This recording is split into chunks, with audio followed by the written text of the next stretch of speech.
इनकी कहानी शुरू होती है 1986 से, जहाँ पर कि हम एक आदमी को अधमरी हालत में एक नदी में तैरता हुआ देख पाते हैं। और यहीं के कबीले के कुछ लोगों की नजर जब उस आदमी पर पड़ती है तो वो उस आदमी को अपने घोड़े पर डालकर अपने कबीले में ले आते हैं। वो कबीला बहुत छोटा था और उसमें रहने वाले लोग भी कम थे, लेकिन वो खुश रहते थे। और साथ ही यहाँ पर हम उस आदमी को देख पाते हैं जहाँ पर की प्राचीन युग में जिस तरह से इलाज किए जाते थे उसी पद्धति से उसका भी इलाज किया जा रहा था। उसके शरीर में 5 गोलियां लगी हुई थी। गोलियां तो निकाल दी गई थी और धीरे धीरे वो रिकवर भी हो रहा था, लेकिन अचानक से उनके कबीले में कुछ हमलावर अटैक कर देते हैं और देखते ही देखते वो हमलावर उन कबीले वालों को जान से मारना शुरू कर देते हैं। वो हमलावर उन कबीले वालों को बेरहमी से मार रहे थे और कबीले वाले बस अपनी जान बचाकर भाग रहे थे। लेकिन तभी एंट्री होती है यहाँ पर उनके मसीहा की, जिसकी उन्होंने जान बचाई थी। अब वही उनका मसीहा बनकर बाहर निकला है और यहाँ पर वो उन सारे हमलावरों को अकेला ही मार गिराता है। वैसे तो वो हमलावर बहुत सारे थे, लेकिन वो अकेला ही सभी को मार डालता है। कबीले वालों को उनका मसीहा तो मिल गया था, लेकिन उस मसीहे को अपना नाम तक नहीं मालूम था, मतलब कि उसकी याददाश्त जा चुकी थी। यहीं पर एक छोटा सा लड़का था जो कि उनसे कहता है कि जब मैं बड़ा हो जाऊंगा तो मैं जरूर पता करूंगा कि आप कौन है। जिसके बाद कहानी 30 साल आगे मुंबई में शिफ्ट होती है,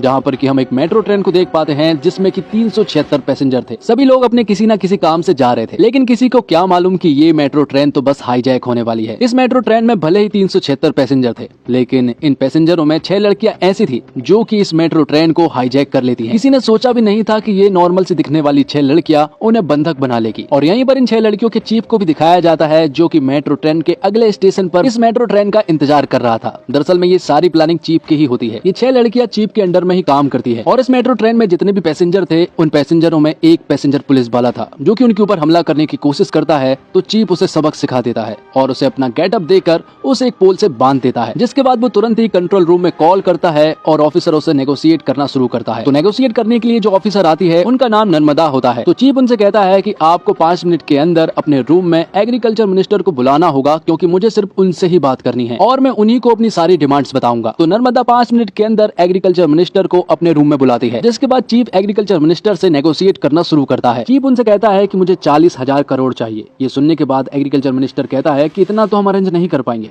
जिस पर कि चीफ उनसे कहता है कि इसका सॉल्यूशन भी मेरे पास है। मैं तुम्हें एक ऐसे बिजनेसमैन का नंबर दे रहा हूँ जिससे तुम अगर 40,000 करोड़ रुपए मांगोगे तो वो तुम्हें आसानी से दे देगा, क्योंकि उसकी बेटी मेरे पास है और वो इसी मेट्रो ट्रेन में मौजूद है और उसे प्लानिंग करके ही यहाँ पर लाया गया था। जिसके बाद तुरंत ही काली गायकवाड़ के पास कॉल किया जाता है जो कि हथियारों का बिजनेस करता है। और जब उसे मालूम चलता है कि उसकी बेटी किडनैप हो चुकी है तो वो 40,000 करोड़ रुपए देने के लिए मान जाता है और वो तुरंत ट्रांसफर भी कर देता है। जिसके बाद अगले स्टेशन पर मेट्रो ट्रेन रुकने वाली थी, तो यहाँ पर नर्मदा अपनी पूरी की पूरी टीम लेकर वहाँ पहुँच जाती है। लेकिन उससे पहले चीफ के साथ ही काम करने वाली कल्कि की एक फ्लैशबैक स्टोरी सभी को सुनाई जाती है। कल्कि के पिता ने बैंक वालों से 40,000 का लोन लिया था, लेकिन वो उसे नहीं चुका पाए और वो धीरे धीरे करके बढ़कर 2 लाख हो गया था। तब बैंक वाले कल्कि के पिता को परेशान करने लगे और यहाँ तक कि उसे मारने भी लगे। कल्कि के पिता पैसा लौटाने में पूरी तरह से असमर्थ थे। तभी उनकी नजर पड़ती है एक पोस्टर पर, जिस पर लिखा हुआ था कि आत्महत्या करने पर उसकी फैमिली वालों को 2 लाख रुपए का मुआवजा दिया जाएगा। और ये पढ़ने के बाद उनके पास कोई और चारा नहीं था। तब कल्कि के पिता ने एक पेड़ से झूलकर आत्महत्या करने का फैसला कर लिया था। ये देखकर कल्कि पूरी तरह से टूट जाती है। उसे बहुत ज्यादा गुस्सा आया था और उसने बैंक के मैनेजर का सर फोड़ दिया था, जिस वजह से उसे जेल हो गई थी। तो आगे हम देखते हैं कि नर्मदा अपनी पूरी पुलिस फोर्स के साथ अगले स्टेशन पर मौजूद थी। यहाँ पर चीफ भी पूरी तरह से तैयार थे और पैसेंजर में जितने भी लोग थे और जिन लोगों ने कल्कि की स्टोरी सुनी, वो सुनने के बाद अब सभी लोग चीफ का साथ देने के लिए मान गए थे और सभी ने चीफ वाला मास्क भी पहन लिया था, जिस वजह से नर्मदा की टीम किसी को भी नहीं पकड़ पाई और चीफ की पूरी टीम यहाँ से आसानी से निकल गई। और जो 40,000 करोड़ उनके पास आया था, उन सारे पैसों को उन लोगों ने 7 लाख किसानों के अकाउंट में डलवा दिया जो कि कर्ज में डूबे हुए थे। जिसके बाद हमें मालूम चलता है कि चीफ की ये 6 लड़कियां दरअसल में जेल में रहती है और वहीं से रहकर काम करती हैं। जैसे ही काम पूरा हो जाता है ये जेल में वापस चली जाती है। चीफ की ये 6 लड़कियां सारे कामों में एक्सपर्ट है। सारी लड़कियों के पास अलग अलग खूबी है। कोई आर्टिस्ट है तो कोई डॉक्टर है, कोई हैकर है तो कोई फाइटर है, लेकिन ये 6 लड़कियां चीफ के साथ बहुत ही अच्छे से काम करती है और मिशन को पूरा करती है। और साथ ही हमें मालूम चलता है कि चीफ भी कोई आम आदमी नहीं है, बल्कि वो जिस जेल में रहती है उसी जेल का जेलर है, जिसका नाम आजाद है। जेल में रहने वाली जितनी भी लड़कियां हैं, आजाद उन सभी को अपनी बहन और अपनी माँ मानता है और जेल में रहते इन सारी लड़कियों को इतने अच्छे से सुधार दिया जाता है कि जेल से निकलने के बाद वो कभी भी अपराध का रास्ता नहीं चुनती हैं। आगे हम देखते हैं कावेरी अम्मा को और आजाद को इन्हीं ने पाला है। आजाद की उम्र काफी ज्यादा हो चुकी है और शादी के लिए कोई मिल भी नहीं रही है, इसलिए वो एक लड़की को देखने के लिए चाहते हैं। लेकिन यहाँ पर वो लड़की तो नहीं आती है, लेकिन उस लड़की की लड़की आती है जिसका नाम सुजी होती है। वो कहती है कि मेरी माँ बहुत बिजी रहती है, इसलिए उनकी जगह पर उन्होंने उन्होंने मुझे भेजा है। और वैसे भी मुझे भी लड़के को देखना बहुत जरूरी है, क्योंकि जिसे भी वो पसंद करेंगी वो मेरे पापा होंगे और मेरे पापा को मुझे भी सिलेक्ट करना होगा। तो इसी तरह से सुजी और आजाद के बीच बहुत सारी बातें होती है। दोनों एक दूसरे को खूब पसंद करने लगते हैं और आगे में मालूम चलता है कि दरअसल में सुजी जिसकी बेटी है वो कोई और नहीं बल्कि नर्मदा होती है। और उन्हें देखकर आजाद पूरी तरह से शॉक्ड रह जाता है। लेकिन नर्मदा को भी यहाँ पर आजाद काफी अच्छा लगा था, क्योंकि सुजी को आजाद बहुत ज्यादा पसंद था, इसलिए यहाँ पर नर्मदा को भी आजाद पसंद आता है। धीरे धीरे करके आजाद और नर्मदा भी एक दूसरे को खूब पसंद करने लगते हैं। दोनों की एंगेजमेंट भी हो जाती है और फिर कुछ ही दिनों के बाद उनकी शादी भी होने वाली थी, जिसके बाद सीन शिफ्ट होता है और हम देख पाते हैं आजाद के एक दूसरे मिशन को, जहाँ पर की 6 लड़कियां उसके साथ थी और इस बार उनका टारगेट था health minister. Health minister speech दे रहा होता है कि अगर मुझे गोली भी लग जाएगी तब भी वो सरकारी हॉस्पिटल में ही जाएगा, क्योंकि उसने सरकारी हॉस्पिटल की कंडीशन कुछ इस प्रकार बनाकर रखी है कि प्राइवेट भी फेल है। लेकिन ऐसा कुछ भी नहीं था, क्योंकि सरकारी हॉस्पिटल की कंडीशन बद से बदतर थी। जिसके बाद हेल्थ मिनिस्टर को गोली मार दी जाती है और उसे प्राइवेट हॉस्पिटल ले जाया जा रहा था। लेकिन आजाद की पूरी टीम उसे किसी तरह से सरकारी हॉस्पिटल में ले आते हैं, जहाँ की हालत बहुत ही ज्यादा खराब थी। तो अब ये न्यूज भी वायरल हो जाती है और सारी पुलिस फोर्स जो है वो उस सरकारी हॉस्पिटल के बाहर खड़ी हो जाती है, जहाँ पर की ऑफिसर नर्मदा फिर से यहाँ पर आजाद से नेगोशिएट करती है। वो इससे पहले अपनी उन्हें डिमांड बताता, उससे पहले वो उन्हें एक फ्लैशबैक की स्टोरी सुनाता। ये कहानी थी आजाद के साथ ही रहने वाली लड़की इरम की, जो कि एक डॉक्टर थी। उसे अपने पेशेंट से बहुत ज्यादा प्यार था और फिर एक दिन उनके हॉस्पिटल में 57 बच्चे नाजुक हालत में आते हैं। उन्हें ऑक्सीजन की सख्त जरूरत थी, लेकिन कुछ बड़े डॉक्टरों की वजह से उन बच्चों तक वो ऑक्सीजन नहीं पहुंच सकी, जिस वजह से वो सारे 57 बच्चों की जान चली गई। और यहाँ पर ये सारा ब्लेम इरम के ऊपर डाल दिया गया और उसका लाइसेंस छीनने के साथ साथ उसे जेल में डाल दिया गया। तो आजाद की सबसे पहली डिमांड यही थी कि जिन डॉक्टरों ने ऑक्सीजन को उपलब्ध नहीं होने दिया, सबसे पहले उन्हें सस्पेंड कर दिया जाए और सारा ब्लेम वो अपने ऊपर लें। तो आजाद के कहने पर ऐसा ही होता है और रात होने के बाद जब वो एक चॉपर मंगवाते हैं और यहाँ से निकलने वाले थे, तभी यहाँ पर एंट्री होती है ऑफिसर नर्मदा की, जो कि अपनी पूरी पुलिस फोर्स लेकर आई हुई थी और इन सभी को चारों तरफ से घेर लिया गया था। लेकिन ये लोग इतने जल्दी हार नहीं मानने वाले थे, क्योंकि आजाद इनके पीछे खड़ा हुआ था, जो कि एक अलग गेटअप में था। तब यहाँ पर एक जोरदार फाइट होती है, नर्मदा और आजाद के बीच में भी फाइट होती है और नर्मदा ने यहाँ पर आजाद को नहीं देख पाई थी और आजाद यहाँ पर अपनी पूरी की पूरी टीम को लेकर फरार हो गया था। नर्मदा को किसी भी हालत में आजाद और उसकी पूरी की पूरी टीम को ढूंढना था, जबकि कुछ दिनों के बाद उसकी और आजाद की शादी होने वाली है और यहाँ काली गायकवाड़ हथियारों के बिजनेस के लिए रसिया जाने वाला था। तो काली अपना सारा कारोबार अपने छोटे भाई को सौंप कर रसिया चला जाता है और यहाँ दूसरी तरफ नर्मदा और आजाद की शादी हो जाती है। दोनों बहुत खुश थे और इनसे भी ज्यादा खुश थी उनकी बेटी सुजी। और पहले ही रात यहाँ पर आजाद नर्मदा को सब कुछ सच बताने वाला था। उसने पहले भी कोशिश की थी उसे बताने की, लेकिन हर बार वो नाकामयाब हुआ था। इस बार भी वो बताने वाला था, लेकिन नर्मदा के ऑफिसर ईरानी ने पहले ही पता कर लिया था कि आजाद कौन है और ये सारी बातें उसने कॉल पर नर्मदा को बता दी थी। तो नर्मदा जैसे ही आजाद को शूट करने के लिए उसके पास जाती है, तभी उनके ऊपर एक जोरदार हमला हो जाता है। यहाँ पर हम देख पाते हैं कि दरअसल में काली गायकवाड़ के भाई ने उन दोनों को बंधक बना लिया था और उसने यहाँ पर नर्मदा को गोली भी मार दी थी और वो आजाद को भी बेरहमी से मार रहे थे। और जैसे ही आजाद को वो जान से मारने ही वाले होते हैं कि तभी यहाँ पर किसी आदमी की एंट्री होती है, जो कि काली के आदमी को बुरी तरह से उड़ाता हुआ आ रहा था। और ये कोई और नहीं बल्कि आजाद की तरह दिखने वाला ही एक आदमी था, और जो कि आजाद के पिता है और उनकी भी एक बैक स्टोरी है। और काली के भाई के पूछने पर वो उन्हें बताते हैं कि मेरा नाम विक्रम राठौर है। और यहाँ पर आते से ही वो बुरी तरह से मारने लगते हैं और अपने बेटे आजाद और नर्मदा को बचा लेते हैं। बात दूसरी तरफ हम देखते हैं काली को, जो कि रसिया में हथियारों की डीलिंग कर रहा था। वो यहाँ पर बहुत सारे देशों के कुछ मेंबर्स थे, उनसे कह रहा था आप आपके देश में फैक्ट्री खोलोगे तो आपके देश के लोग ही प्रोटेस्ट करके आपकी फैक्ट्री को बंद करवा देंगे, लेकिन इंडिया इसके लिए पूरी तरह से सेफ है और वहाँ सब कुछ कब्जे में करने के लिए हमें चाहिए होगी वहाँ की सरकार और वहाँ का जीतना होगा चुनाव और उसके लिए चाहिए होगा ढेर सारा पैसा। मैं 20% देने के लिए राजी हूँ। और यहीं पर एक बहुत बड़ा विलन था, वो कह रहा था कि मैं 80% देने के लिए राजी हूँ। तभी यहाँ पर काली को मालूम चलता है कि उसके छोटे भाई को आजाद ने मार दिया है और ये देखकर वो पूरी तरह से शॉक्ड रह जाता है। यहाँ दूसरी तरफ नर्मदा को किसी भी हालत में आजाद के बारे में पता करना था, क्योंकि उसने उसका और उसकी बेटी का दिल तोड़ा है। इसलिए ईरानी के साथ प्लानिंग करके वो जेल में जाना चाहती है और इन 6 लड़कियों के द्वारा आजाद के बारे में सब कुछ पता करना चाहती है। तो वो लोग ऐसा ही करते हैं, वो लोग नर्मदा को किसी तरह से जेल में पहुंचा देते हैं और उन 6 लड़कियों के द्वारा आजाद की स्टोरी पता करना शुरू करती है। तो वो लड़कियां कहती है कि तुम्हें आजाद को जानने से पहले विक्रम राठौर की स्टोरी को जानना जरूरी होगा। तब वो लोग विक्रम राठौर की स्टोरी को बताना शुरू करती है और ये कहानी पहुंच जाती है 1986 में, जहाँ पर कि हमें विक्रम राठौर और उसकी पत्नी ऐश्वर्या को दिखाया जाता है, जो कि एक दूसरे से बहुत ज्यादा प्यार करते हैं। और यहाँ में मालूम चलता है कि विक्रम राठौर स्पेशल ऑप्स का एक सोल्जर है और उसे अर्जेंट यहाँ पर किसी काम से बुलाया गया है। उसे बताया जाता है कि बॉर्डर के उस पार 32 लोगों की एक टीम गई थी, लेकिन उन सारे लोगों को दुश्मनों ने मार गिराया है। हमने एक और टीम भेजी थी, लेकिन उनमें से आधे लोग मर गए हैं और आधे लोगों को उन्होंने बंधक बना लिया गया है। तो अब वो लोग स्पेशल ऑप्स के सोल्जरों की मदद लेना चाहते हैं और उन बंधकों को वहां से छुड़ाना चाहते हैं। तब यहाँ पर विक्रम राठौर की टीम पहुंच जाती है बॉर्डर के उस पार, जहाँ पर कि ये लोग सिर्फ 6 लोग थे और ये 6 ही काफी थे। वो वहाँ पहुँचने के बाद दुश्मनों से लड़ाई करना शुरू तो कर देते हैं, लेकिन बीच लड़ाई में इनकी बंदूक काम करना बंद कर देती है। और ऐसा भी नहीं था कि सिर्फ एक सोल्जर की बंदूक ने काम करना बंद कर दिया था,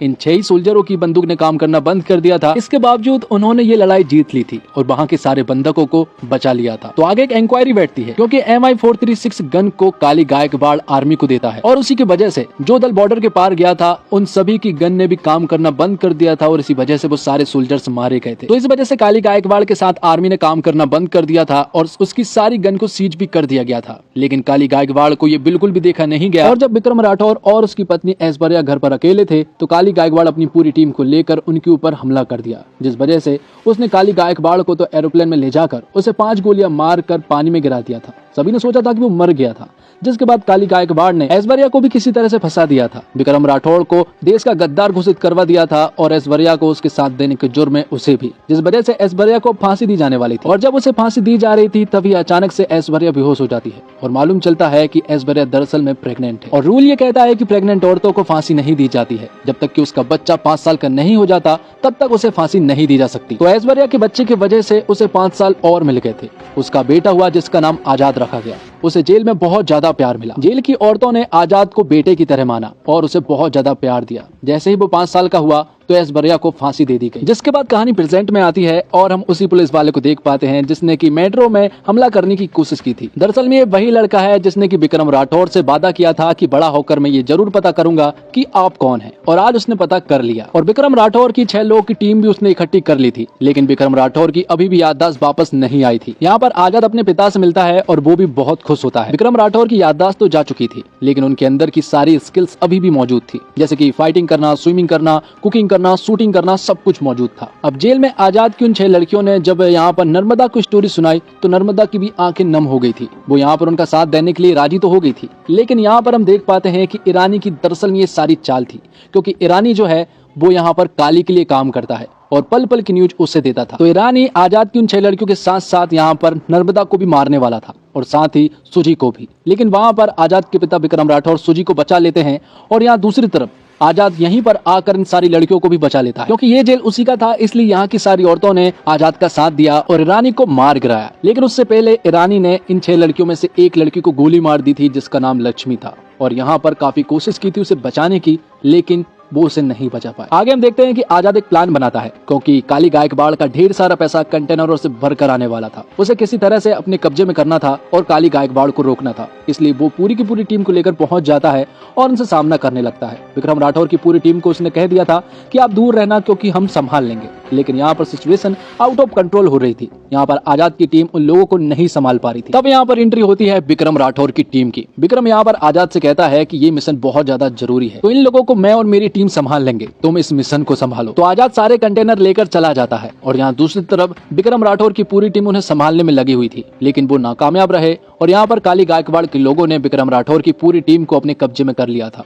विक्रम राठौर को यहाँ पर काली गायकवाड़ बुरी तरह से टॉर्चर कर रहा था, लेकिन तभी एक न्यूज आती है कि आजाद ने जेल की 6000 लड़कियों को बंधक बना लिया गया है और अगर उसकी डिमांड पूरी नहीं की गई तो वो इन सारी लड़कियों को मार देगा, जबकि वो तो इसी जेल का जेलर है और वो उनका कुछ भी नहीं करने वाला। और इस बार नेगोशिएट करने के लिए आते हैं सीनियर ऑफिसर माधवन नायक, जिनका रोल प्ले किया है संजय दत्त ने। तो आजाद को अपनी डिमांड के रूप में हेड ऑफ स्टेट का साइन चाहिए था और उसे ये साइन बहुत आसानी से मिल जाएगा, क्योंकि 6000 लड़कियां उसके कब्जे में है और साथ ही देश की चुनाव की सारी ईवीएम मशीन भी उसी के कब्जे में है। तो जैसे ही हेड ऑफ स्टेट साइन करते हैं तो सबसे पहले यहाँ पर वो उन फैक्ट्रियों को बंद करवाता है जो कि एनवायरनमेंट को नुकसान पहुंचाते हैं, और आधी से ज्यादा फैक्ट्री दरअसल में काली गायकवाड़ की होती है। ये सारी चीजें होती है कि तभी यहाँ पर काली गायकवाड़ आ जाता है। वो जेल में एक दूसरे रास्ते से पहुंच गया था, उसके हाथ में गन थी और वो गन लगी हुई थी विक्रम राठौर के माथे पर। जैसे ही यहाँ पर काली फायर करता है तो वो फायर नहीं होता है और इसी तरह खाली चलने वाली गन की वजह से विक्रम राठौर की याददाश्त वापस आ जाती है, जिसके बाद तो आजाद और विक्रम राठौर मिलकर काली की पूरी गैंग का सामना करते हैं और उन सभी को बेरहमी से मार गिराते हैं। और क्लाइमैक्स के कुछ एक्शन सीक्वेंस बहुत ही कमाल के थे। दोनों ने मिलकर जब काली गायकवाड़ के लोगों से फाइट करना शुरू किया तो पूरा थिएटर गूंज उठा, और साथ ही जवान 2 का एक छोटा सा हिंट भी दिया है, जहाँ पर कि उसका अगला मिशन स्विच बैंक का है। और साथ ही हमें ये भी बताया जाता है कि इन सारे मिशन में माधवन नायक पहले से ही आजाद के साथ मिला हुआ था। फिल्म में कई सब ऐसे प्लॉट है जिनसे मिलकर पूरी कहानी बनाते हैं। इन छोटे छोटे हिस्सों में कई ऐसी चीजें चीजें हैं जो आपको अखबारों में मिलती है। कर्ज में डूबे किसानों की आत्महत्या,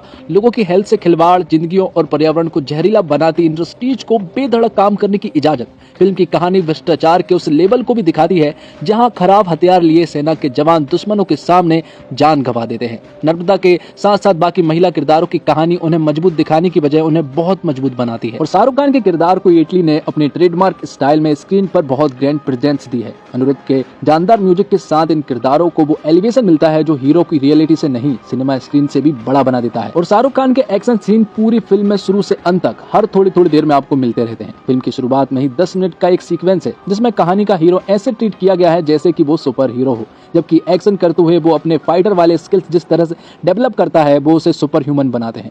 हर एक फाइट सीन, हर एक एक्शन ब्लॉक एक पक्के एक्शन लवर दर्शक के लिए ट्रीट है। और जवान 2 घंटे 45 मिनट लंबी फिल्म है, लेकिन इस लंबे रन टाइम के बावजूद कभी भी ऐसा नहीं लगता कि कुछ बेमतलब है। लेकिन कहानी में ढेर सारे मजेदार एलिमेंट्स को फिट करने में कहीं कहीं ऐसा लगता है कि फिल्म बहुत तेजी से आगे पीछे भाग रही है। इसलिए अब आजाद के बचपन की कहानी में एक सीन पर फिल्म रुकती है तो आप इमोशन को महसूस कर पाते हैं और इस सीक्वेंस के अंत में दर्शक खुद भी इमोशनल हो सकते हैं। और एटली ने जवान के हीरो के लिए जो स्वैग इमेजिन किया होगा, शाहरुख उसे पूरे वजन के साथ स्क्रीन पर लेकर आए हैं। एक्शन करना हो या फिर बातें, शाहरुख का काम स्वैग के मीटर पर फुल स्कोर मेंटेन किए रखता है। सबसे इंटरेस्टिंग चीज ये है कि यहाँ हाईलाइट सिर्फ सुपरस्टार शाहरुख नहीं बल्कि एक्टर शाहरुख को भी अपनी चमक दिखाने का पूरा मौका मिलता है। स्पेशल ऑफिसर के रोल में नयनतारा से परफेक्ट शायद कोई और लग ही नहीं सकता था। इस किरदार में वो जितनी मजबूत है उनकी जगह कोई और ले ही नहीं सकता था। विजय सेतुपति एक बार फिर से दिखाते हैं कि देश के सबसे बेहतरीन एक्टर्स की लिस्ट बनाते हैं तो उनका एकदम झट से नाम क्यों याद आता है। और फिल्म जवान में सपोर्टिंग कास्ट का काम भी बहुत ही सॉलिड है और जवान पूरी तरह से पैक्ड स्क्रिप्ट है जिसमें जितना कुछ कहने की कोशिश की थी फिल्म उससे असरदार तरीके से काफी हद तक कहने में कामयाब भी होती है। लेकिन इतने ढेर सारे एलिमेंट्स को पैक करने में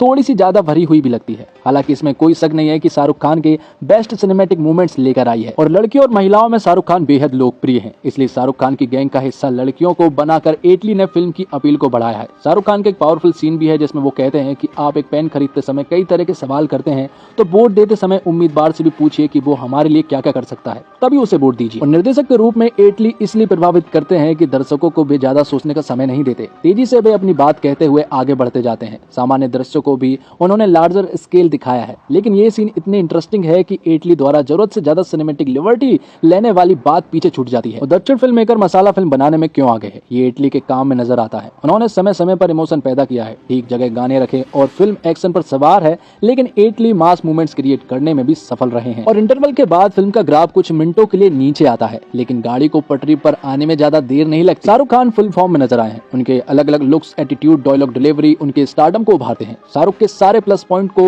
निर्देशक एटली ने पेश किया है और पूरी फिल्म में शाहरुख का दबदबा नजर आता है। नयनतारा बेहद खूबसूरत नजर आई है और शाहरुख के साथ उनकी केमिस्ट्री अच्छी लगती है। उनके किरदार के तीखे तेवर नयनतारा के अभिनय में नजर आते हैं और एक्शन सीन्स भी उन्होंने काफी सफाई के साथ किए हैं। और बात करें विजय सेतुपति की तो विजय सेतुपति विलन के रूप में अपनी छाप छोड़ते हैं। वे प्यारे विलन है, लेकिन अपनी एक्टिंग के जरिए किरदार को वो इस तरह से पेश करते हैं कि दर्शक उन पर कोई रहम नहीं करना चाहते। उनकी डायलॉग डिलीवरी अलग किस्म की है। दीपिका पादुकोण और संजय दत्त स्पेशल अपीयरेंस में फिल्म की स्टार वैल्यू में इजाफा करते हैं। दूसरे कलाकारों को ज्यादा अवसर नहीं मिले, जिससे प्रिया मणि, सान्या मल्होत्रा, सुनील ग्रोवर जैसे कलाकार भी साइडलाइन पर खड़े दिखाई देते हैं। अनिरुद्ध द्वारा संगीत ब्रत एक दो की ठीक है, लेकिन बैकग्राउंड म्यूजिक फिल्म की अपील को बढ़ाता है। सिनेमेटोग्राफी लाजवाब है, एडिटिंग शानदार है और प्रोडक्शन वैल्यू रिच है। टेक्निकल डिपार्टमेंट्स का काम ऊंचे दर्जे का है। जिस मासी और पैन इंडिया सिनेमा की बात होती है उस अपील को जवान ज्यादातर समय उचित ठहराती है। तो फिल्म का फर्स्ट हाफ बेहद ही कसा हुआ और बहुत सारे सरप्राइज से भरा हुआ है। फिल्म में कई सारे ट्विस्ट एंड टर्न है और यही वजह है कि आपको कहीं भी कहानी में बोरियत महसूस नहीं होगी। पहले ही सीन से आपको बांधे रखती है और फिल्म के हर एक हिस्से में सरप्राइज है जो आपके भीतर अब आगे क्या होगा वाली उत्सुकता को बनाए रखते हैं। फिल्म सिर्फ एक कहानी में नहीं चलती बल्कि छोटे छोटे हिस्से में कई कहानियां हैं। एक सवाल जो फिल्म की रिलीज से पहले सामने आया था कि कई सारे कलाकारों को आप कब देखेंगे और कब मिस कर देंगे ये पता ही नहीं चल पाएगा, क्योंकि इस फिल्म में बहुत सारे एक्टर्स हैं, लेकिन जवान में इन एक्टर्स के साथ ही दीपिका पादुकोण और संजय दत्त जैसे सरप्राइज फैक्टर भी हैं और सभी को पर्दे पर देखने में मजा आता है। अगर आप पठान में शाहरुख का एक्शन देखकर खुश हुए हैं तो बता दूं वो तो सिर्फ टीजर था, पिक्चर अभी बाकी है मेरे दोस्त, और वो पिक्चर आपको जवान में दिखेगी। फिल्म के एक्शन सीक्वेंस बेहतरीन है। वही बैकग्राउंड म्यूजिक के एटली मास्टर हैं, उन्हें अच्छे से पता है कि यही वो सबसे अहम चीज है जो सिनेमा हॉल में बैठे दर्शक के मूड को बना और बिगाड़ सकती है। निर्देशक एटली मासी एंटरटेनर फिल्मों के बादशाह हैं और उन्होंने जवान में वही बादशाह दिखाई है। फिल्म का एक्शन हो या फिर उसकी कहानी और इमोशनल सीन को दर्शाने का तरीका, साउथ की फिल्म का अपना एक रॉ एंड रस्टिक स्टाइल है जो उत्तर भारत के दर्शकों को खूब पसंद आ रहा है। जवान में वही अंदाज देखने को मिलता है। और निर्देशन की बात करें तो इटली की यह फिल्म हर तरह से मसालेदार है, मगर निर्देशक ने उसमें 30 साल का लिप लेकर उसे आज के दौर के मुद्दे से जोड़ा है। किसानों की दुर्दशा और आत्महत्या का मुद्दा हो या फिर सरकारी अस्पतालों की बदहाली, आम आदमी सिस्टम के कुचक्र में कैसे फंसता है, इसे इटली ने एक्शन इमोशन के साथ परोसा है। फिल्म में 2 कहानियां समांतर ढंग से चलती है, जिसमें शाहरुख खान नयनतारा वर्तमान में